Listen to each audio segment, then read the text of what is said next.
بسم اللہ الرحمن الرحیم وبہ نستعین۔ مسجدیں اللہ کا گھر ہیں، وَأَنَّ الْمَسَاجِدَ لِلَّهِ فَلَا تَدْعُوا مَعَ اللَّهِ أَحَدًا۔ مسجدیں اللہ کے لیے ہیں اور یہاں سے ہمیشہ امن و امان کا، انسانیت کا، تہذیب و تمیز اور شرافت کا پیغام دیا جاتا رہا ہے۔ مسجدیں امن کا گہوارہ رہی ہیں اور مسجدیں ہر دور میں انسانیت کے لیے خدمت اور نفع رسانی کا مرکز بنی رہی ہیں۔ مسجدوں کے اسی کردار کو زندہ کرنے اور زندہ رکھنے کی ضرورت ہے۔ مسجدیں جس آبادی اور بستی میں ہوں، اس پوری بستی کے لیے خیر و برکت اور خدمت کا مرکز بن جائیں۔ مسجد کے ذریعے جو پیغام دیا جاتا ہے، اس میں بڑی طاقت ہے، اس میں بڑی توانائی ہے، اس میں اثر انگیزی کی بڑی صلاحیت ہے۔ افسوس کی بات یہ ہے کہ ملک میں بسنے والے ہمارے برادران وطن کا ایک بڑا طبقہ مسجد اور مسجد سے جڑی ہوئی باتوں کے سلسلے میں غلط فہمی کا شکار ہے، کچھ لا علمی کی وجہ سے اور ایک بڑا حصہ غلط پروپیگنڈے کی وجہ سے۔ مسجد کے مینار سے 5 وقت اللہ کی عظمت، اس کی کبریائی، اس کی بڑائی کی آواز دی جا رہی ہے، لیکن مسجد کے پڑوس میں رہنے والے 40 50 سال سے مسجد کے ہمسایہ بن کر رہنے والے لوگ اذان کے پیغام سے، اس کے میسج سے ناواقف ہیں۔ وہ نہیں جان رہے ہیں کہ یہ اذان کیسی خیر و برکت کی چیز ہے، یہ اذان کیسا زبردست پیغام ہے، کیسا زبردست اعلان ہے۔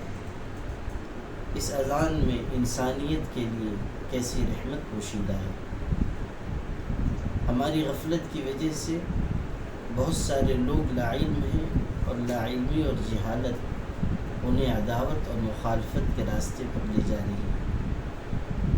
خیر امت ہونے کی حیثیت سے اور داعی امت ہونے کی حیثیت سے ہماری یہ ذمہ داری ہے کہ ہم اللہ کے دین کا پیغام اور مسجد اور مسجد سے جڑی ہوئی باتوں کا پیغام برادران وطن تک پہنچائیں۔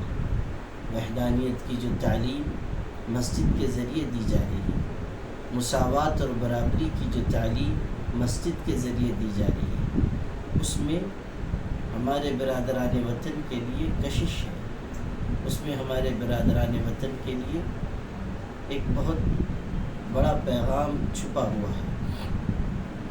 سسکتی تڑپتی انسانیت کے لیے، دکھی انسانیت کے لیے مسجد کے ماحول میں زخموں کا مرہم، درد کا درما اور پریشانیوں کا حل ہے۔ دبے کچلے انسانوں کے لیے مسجد کی وہ صفیں جن میں امیر غریب، عالم اور جاہل، بادشاہ اور رعایا کا فرق مٹا دیا جاتا ہے، ان کے لیے اس میں غیر معمولی کشش بھی ہے اور ان کی پریشانیوں کا حل بھی ہے۔ کاش کہ ہم مسجد کا پیغام دور تک اور دیر تک پہنچائیں، برادران وطن کو واقف کرائیں کہ مسجد اللہ کی عبادت کی جگہ ہے، خدمت کی جگہ ہے، انسانیت کی فلاح و بہبود کا مرکز ہے۔ مسجد کسی غیر قانونی یا غیر انسانی سرگرمی کی جگہ نہیں ہے۔ یہاں سے وہ سب کچھ کیا جانا چاہیے جو غلط فہمیوں کا پردہ چاک کر سکے اور دور جانے والے لوگوں کو قریب لا سکے۔ ہمیں خوشی ہے کہ مسجد پریچے کے نام سے، مسجد تعارف کے نام سے، یا مثالی مسجد کے عنوان سے ایک اچھا پروگرام شروع کیا گیا ہے جو چل رہا ہے، آگے بڑھ رہا ہے۔ برادران وطن کو دعوت دی جاتی ہے، انہیں مسجد کے مبارک ماحول میں بلایا جاتا ہے، بڑی محبت کے ساتھ، بڑی انسیت کے ساتھ، بڑی اپنائیت کے ساتھ، اور پھر مسجد کے نورانی اور عرفانی اور روحانی ماحول میں ان کی ضیافت کی جاتی ہے، انہیں مسجد کا مشاہدہ کرایا جاتا ہے، انہیں اذان اور نماز کا مطلب سمجھایا جاتا ہے، انہیں صالح اور پاکیزہ لٹریچر فراہم کیا جاتا ہے۔ نماز پڑھتا ہوا لوگوں کو دیکھ کر ان کے احساسات اور تأثرات حیرت انگیز ہوتے ہیں، مسجد کو قریب سے دیکھ کر ان کے دل میں محبت کے جذبات پیدا ہوتے ہیں، اچھے تأثرات، بہترین اور پاکیزہ خیالات ان کی طرف سے سامنے آتے ہیں۔ مسجد پریچے کے نام سے جو پروگرام ہو رہے ہیں وہ وقت کی بھی ضرورت ہے، ملک کے حالات کا بھی تقاضا ہے، اور ہم پر جو دین کی دعوت کی ذمہ داری ہے اس کا بھی یہ تقاضا ہے کہ ہم اس پاکیزہ اور اس بہتر عنوان کے ذریعے ہمارے برادران وطن تک پیغام پہنچا دیں اور ایک اچھے ماحول سے ان کو روشناس اور واقف کرائیں۔ جو غلطی ماضی میں ہو چکی وہ ہو چکی، لیکن اب غلطیوں سے بچتے ہوئے اور غلط فہمیوں کا پردہ چاک کرتے ہوئے ہمیں آگے بڑھنا چاہیے، اور اپنے برادران وطن کو مسجد سے واقف کرانے کے لیے، دین کی بنیادی تعلیم سے واقف کرانے کے لیے، اور ان کے ذہن و دل میں جو پراگندگی اور جو نفرت ڈالی جا رہی ہے اس کے ازالے کے لیے اس پروگرام کو عام کرنا چاہیے، اس میں حصہ لینا چاہیے، اس میں تعاون کرنا چاہیے۔ مسجد کے متولیان کی بھی ذمہ داری ہے کہ وہ اس جانب توجہ دیں، ائمہ مساجد کی ذمہ داری ہے کہ وہ اس کو اپنا کام سمجھیں۔ اسی طرح مختلف حلقے جو دین کے پیغام کو عام کرنے کا کام کر رہے ہیں وہ بھی اس میں بڑھ چڑھ کر حصہ لیں۔